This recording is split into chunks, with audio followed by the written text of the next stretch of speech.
সবাই সুন্দর থাকুন, সবাই ভালো থাকুন। আর মায়ের কাছে একটা প্রার্থনা,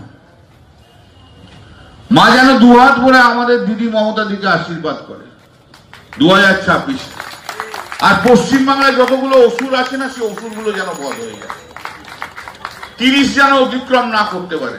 মায়ের কাছে এই প্রার্থনা জানাই। আর মায়ের কাছে এই প্রার্থনাও জানাই, মাতৃশক্তি কে যারা অপমান করে, যারা নারী শক্তিকে অপমান করে, যারা নারী মহিলা মুখ্যমন্ত্রীকে দিনের পর দিন অপমান করে, মা যেন 2026-এ তাদেরকে সুদে আসলে বুঝিয়ে দেয় যে নারী শক্তিকে অপমান করলে, মহিলা মুখ্যমন্ত্রীকে অপমান করলে, এ অপমান নারী জাতির অপমান। তার যেন ঠিক মতো আগুন লাগিয়েছি, লেগে কালকে একটু আগুন লেগেছে, দেখে নেবেন মায়ের আশীর্বাদে জ্বলে পুরো খাক হয়ে যাবে। ভালো থাকুন, সুন্দর থাকুন, সুস্থ থাকুন।